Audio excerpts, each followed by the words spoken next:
Okay. Start Okay. Assalamualaikum warahmatullahi wabarakatuh. Selamat petang. Okay. Pada hari ini saya nak interview Sir. Okay, boleh perkenalkan diri tak Sir? Asal daripada mana, mengajar di sekolah mana dan mengajar subjek apa? Okay, Assalamualaikum. Nama saya Anwar Farhan. Saya mengajar di salah sebuah sekolah menengah di Pulau Pinang, di daerah Timur Laut. Saya mengajar subjek bahasa Inggeris untuk pelajar tingkatan 2, tingkatan 4. Pengalaman mengajar saya ada dalam 3 tahun setengah. Now is going to be 4 years. Almost 4 years lah macam tu. Okay, cikgu muda lah ni. Okay, alright. Kita teruskan dengan sesi interview kita cikgu Okay, soalan pertama, kita direct to question. Soalan pertama, adakah kelas secara hybrid lebih berkesan kepada pelajar berbanding kelas atas talian atau kelas fizikal sahaja? Apa pendapat Sir tentang kelas secara hybrid ni dan juga kelas secara fizikal? Kalau kita nak bincang tentang pelaksanaan kelas hybrid atau kelas fizikal, sebagai seorang guru, saya merasakan kelas fizikal is more compatible to be conducted rather than kelas hybrid, sebab dalam mengajar ni it's not all about delivering knowledge but also controlling students in the classroom. So maknanya kalau cikgu tu gagal untuk engage students to participate in the classroom, that will indicate that the learning session will not achieve the objective, sebab cikgu setiap kali lepas habis satu lesson dia kena buat reflections on what is the effectiveness of the lesson on that day. So kalau there's no engagement, there's no participation from the students, so it making sure that pembelajaran tu tak capai objektif. So kalau dari segi pelaksanaan hybrid tu adalah satu perkara yang memang kita tak boleh elak semasa pandemik, dan untuk engagekan pelajar dalam aktiviti pembelajaran itu adalah sangat terhad. Jadi keupayaan cikgu yang tepat, teachers have to shift their role in accordance to what is happening in the current educational system, make us as a teacher feel that is a challenge. Okay, not teachers are technological geek, not all teachers are able to, using computer to create interactive learnings. So that is a challenge. So I would have to say that, tak, teruskan. So saya rasa kalau if you were to compare, most teacher will say that learning physically is much more better rather than pembelajaran secara hybrid. Campur-campur cakap BNBI boleh kan? Boleh. Tak ada masalah, asalkan kita faham get along. Okay. Alright, okay. So engagement tu memainkan peranan yang penting dalam antara cikgu dan juga student dalam kelas. So kalau tak ada engagement tu, pembelajaran dalam kelas tu macam tak berapa nak efektif lah kan? Yes, sangat. Betul. Engagement adalah satu perkara yang cikgu perlu consider. Kita tak boleh mengajar, it's just like kita mengajar on our own. We mengajar just for the students affair. So if the students are not engaged, which means the knowledge, the delivery is not tak sampai lah delivery tu. Macam tu. Okay sir. So next question is, apakah pendapat Sir tentang masalah utama yang dihadapi oleh rata-rata guru lah dekat Malaysia ni terhadap semasa berurusan dengan pelajar dalam kelas, sama ada dalam online kelas ataupun secara kelas fizikal maupun atas talian lah.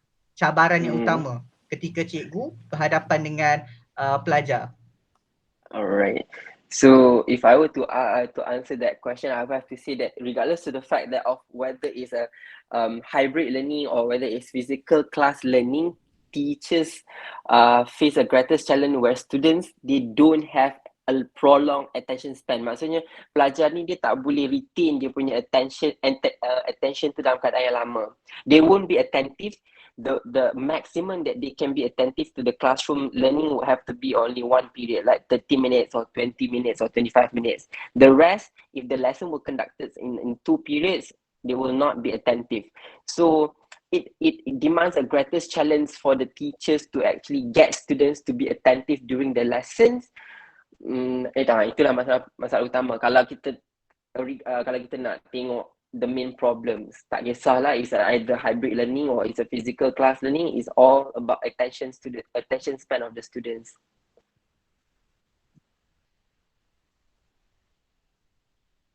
Okay. Dengar tak? Oh, lambat sikit. Oh, lambat sikit dia punya ni. Dia punya itu lambat sikit. Dia lag sikit. Oh, okay. Masalah line dot dekat sini kan. Okay. Tapi tak apa, stay boleh dapat tangkap lah apa yang cuba saya sampaikan. Okay.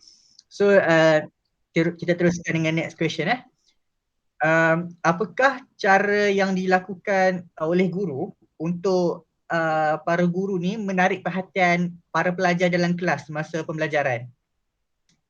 Sama ada dalam online class, physical class ataupun secara ada talian lah, which is online class lah mostly. So tak kisahlah atas talian ke ataupun physical class, you mean what are the ways that teachers can attract students? I mean, like the ways for teachers to attract students, it's easy to create an interactive learning. For me, myself, when I teach English, it's not all about, we as a teacher as the sole resource. So, kita kena direct or shape the learning towards a student-centered learning. Kita tak boleh buat the lesson just to be on chalk and talk method. Usually, when it comes to conventional teaching ways, most of the teachers, from what I've seen, most of the teachers yang macam dah lama in service, they feel that teaching learning through chalk and talk method is much more easier for them to control the class rather than to have a student-centered learning. But for me, myself, I believe that one of the ways for us teachers to engage students, to get students to be attentively towards the learning session is all about create a student-centered learning. So when we create a student-centered learning, all of the classroom activities, semua classroom pembelajaran activity tu akan divert to students. It's not only centered to the teachers.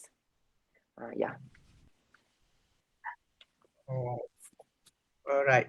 Okay. Next question is apa pendapat Sir tentang peperiksaan di sekolah? Adakah kita masih lagi memerlukan peperiksaan di sekolah untuk menilai tahap kefahaman pelajar? Dan bagaimana para guru dapat menilai tahap kefahaman topik dalam kalangan pelajar selepas tamat sesi pembelajaran tu? Sebab kita tahu kan sekarang online, lepas tu ada yang tak masuk kelas macam tu kan, ada yang terskip and then ada yang tak fokus apa betul. Macam mana tahap tahap peperiksaan tu? Macam mana untuk menilai tahap kefahaman pelajar-pelajar tu? Alright, I like these questions. Since now Malaysia is not into exam-oriented system anymore, most of the high stake examination, kalau macam you tengok dekat primary school, the UPSR will abolish. At the secondary school, the PT3 will recently abolish on June. And then students, they only have one high stake examinations which has to be SPM at the end of or throughout their whole entire educational process. So the problem arises over here is teachers have to assess students formatively. So maksudnya kita dah tak ada pentaksiran sumatif yang lebih menjurus ke arah how does teachers will assess students at the end of year test, how does teachers will assess students at the mid-year test. So maksudnya guru tu sendiri perlu assess students tu secara formatif. Maksudnya bila kita cakap tentang formative assessment, I'm speaking on behalf of English language that I'm not really sure about other subject, but in terms of the formative assessment itself, teachers, we have to create a type of instrument or a type of questions that can actually be asked to the student by themselves. So masalahnya kalau guru tu sendiri create soalan untuk assess pelajar, dia tak ada satu standardization of instrument. Maksudnya maybe untuk kelas ni guru tu akan guna, okay, I'll give this group of student an easier question rather than this group of students, because another group of student will have a different capability. So maksudnya cara kita mentaksir pelajar tu dah tak sama, tak mengikut satu instrumen yang sama. So nanti kalau kita taksir data yang kita dapat tu, maksudnya tak valid lah, sebab no reliability, no validity of the soalan yang kita guna. It should be soalan yang diguna tu adalah standardized. So when we use a standardized assessment process, kita boleh tengok tahap pelajar lebih terperinci rather than kita guna satu instrumen yang berbeza untuk setiap pelajar. So kalau pelajar tu lemah, I do understand that when that student is actually a weaker student, we have to actually use a type of a question that can suit to their capability. But at some point, kita juga kena tengok tahap mana dia boleh sampai. Faham tak? You got what I mean? Tahap mana yang dia boleh sampai. Tak semestinya dia tahap lemah, tapi soalan-soalan aras tinggi dia tak boleh sampai. Kalau kita still gunakan dia test dia dengan soalan-soalan aras rendah, kita sebenarnya tak boleh tengok dia boleh sampai tahap mana yang lebih tinggi untuk dia sampai. Macam tu lah. Jadi kita kena test dalam semua pelajar dengan satu soalan yang sama, and then baru kita dapat menilai kat mana dia punya tahap kefahaman dia tu. Ya. Sebab sekarang kalau in the schools, semua guru kena buat pentaksiran berdasarkan bilik darjah. So that pentaksiran berdasarkan bilik darjah tu dijalankan oleh guru tu sendiri. Maybe I'll be using my own questions. My colleagues will be using her own questions. So maknanya kelas yang I ajar adalah menggunakan soalan yang tak sama dengan kelas yang dia ajar. Maybe untuk kelas dia guna set soalan yang dia rasa, I think my students can actually answer this question. And then when we report the students punya data, it's not valid sebab dia guna soalan yang tak sama dengan saya guna. So macam mana nak cakap kelas saya ni tak berapa pandai daripada kelas dia sedangkan soalan yang digunakan tak sama? So the problem is when the summative assessment is being abolished, it put a pressure to the teachers and students as well to actually see how students are able to achieve the learning progress. I do understand that we need a formative assessment, but at some point formative assessment alone does not work well. It must gel with the summative assessment as well.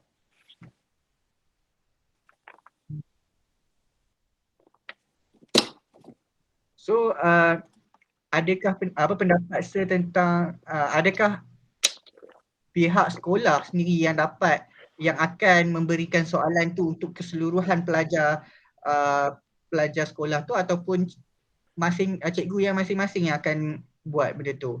So macam tadi saya kata lain cikgu lain cara dia mengajar kan. Kalau cikgu ni bagi input lain lah dia kata lain lah pelajar tu dapat kan. So kat situ kita tak boleh menilai tahap kefahaman seseorang pelajar tu. Okay. So next question is apa pendapat sir tentang hubungan antara guru dengan murid dalam kelas? Sebab apa yang kita tahu dekat Malaysia ni, cikgu pun manusia biasa. Kadang dia ada mood dia ada biasalah benda tu kan, swing kan. So apa titik tolak bagi seorang guru untuk mendapatkan hubungan yang baik di antara guru dengan murid? Kadang kalau guru tu terlampau tegas pun murid dah tak berapa nak minat terhadap subjek tu. So macam mana kita nak bentukkan satu minat terhadap seorang pelajar tu untuk always attend the class? Hubungan antara murid dengan cikgu tu lebih akrab. I mean, like, when we talk about the relationship between students and teachers, it's all about how the teachers are able to set the boundaries. When you step into the class, the first thing that you have to tell students what you can actually do for me, what you cannot do for me.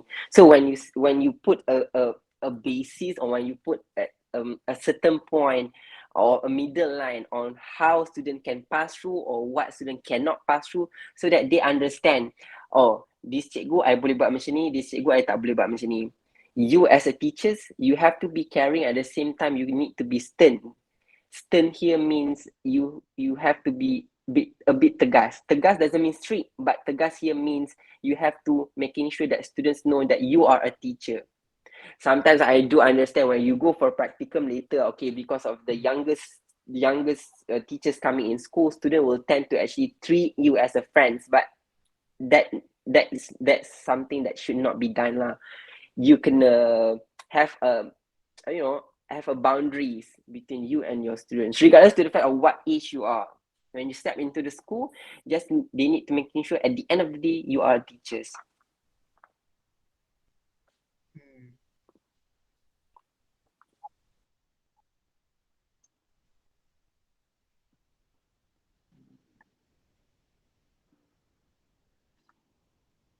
Okey, adakah umur menjadi salah satu faktor titik tolak antara hubungan guru dengan murid tu? Kadang macam kalau guru tu muda, so dia akan jadi macam lebih santai-santai dengan pelajar. So pelajar pun akan macam lebih kurang macam tak berapa nak respect lah. Kita cakap pasal respect antara guru dengan pelajar. Kalau yang berumur, yang berusia macam lebih yelah, dia akan kadang dia akan hormat, kadang macam alah, student sekarang pun is a bit sensitive lah benda tu kan. So apa pendapat Sir tentang tu? I mean, come on, age is just a number. Regardless of the fact what age you are, even you are younger ke, you are older ke, it's all about how you are able to making sure that you are the control of the class, not students are taking control on you.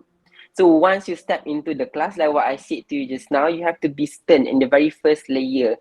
You need to actually making sure that students know on what point that they can actually befriend, and on what point they can actually treat you as a teacher. Macam tu. I mean, it's a different context. If we were to teach in a primary, we have to be a different context. But then I'm speaking on behalf of the secondary school teachers, because secondary school teachers, we are dealing with a kids or a teenagers. We are no longer dealing with children like a primary school. So the different approach might be applied at some point. I mean, like, we have to be a friends rather than, if we want to actually making the relationship is over there, we have to treat them as a friend, but with a boundary. Everything must have a boundaries lah. Exactly. Antara student dengan cikgu kan. Okay, next question. Macam tadi Sir ada cakap tentang student centered learning. Kan? Student centered learning, I guess. Okay, apa pendapat Sir tentang pembelajaran yang berpusat pelajar? Adakah pembelajaran secara berpusat ni lebih berkesan kepada pelajar berbanding dengan pembelajaran berpusat guru atau sebaliknya? Yeah, it's obviously student-centered learning definitely works very well. Now, as we are moving to 21st century teaching and learning, I don't believe that teacher-centered learning gel with the current situations, because now every single knowledge that we are passing down is all about to the students. Kita tak boleh tengok on teachers are the sole research, sole resource in the classroom, because when teachers create a surrounding that every single thing teachers need to give to the students, so later we cannot engage students to become autonomous learner. Autonomous learner here means students cannot learn by themselves.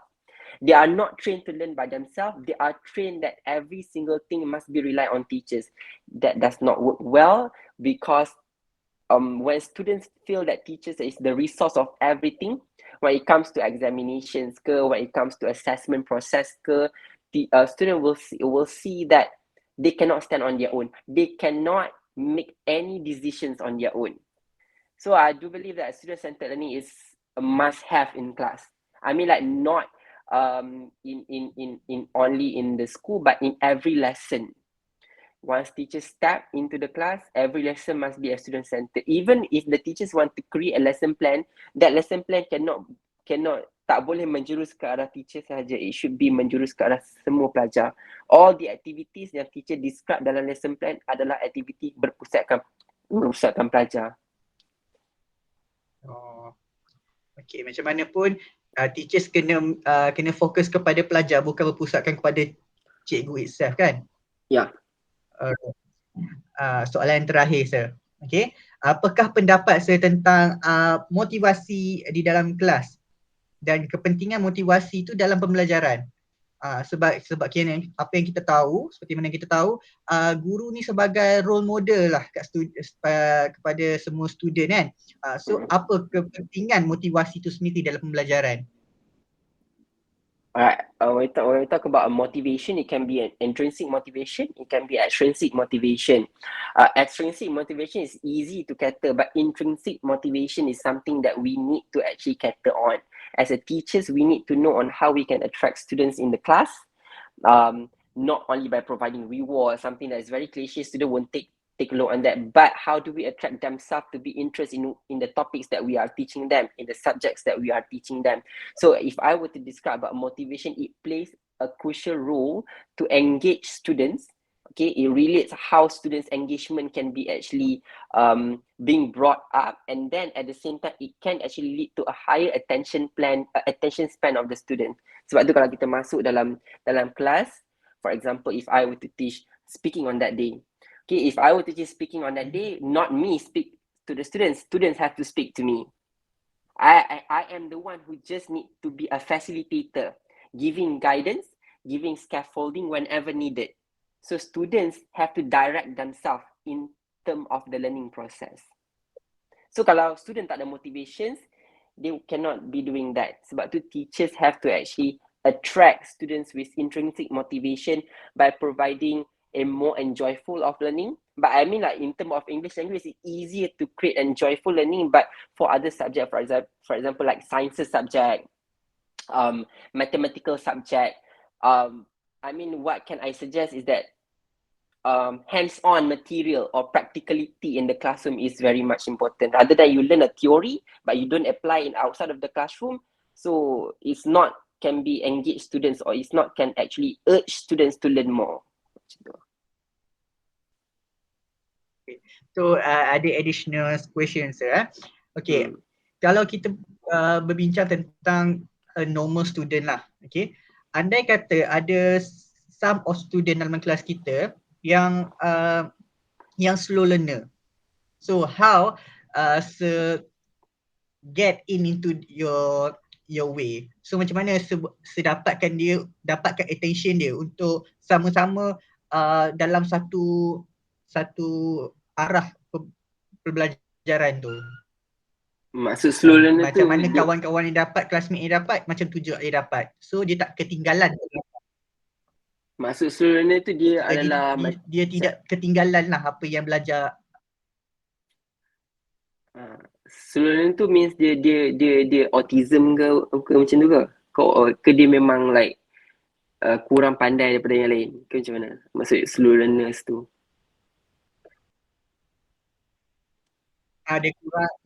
Dia kurang pandai daripada yang lain. Dia lambat tangkap lah apa yang sesi pembelajaran tu sedang jalan.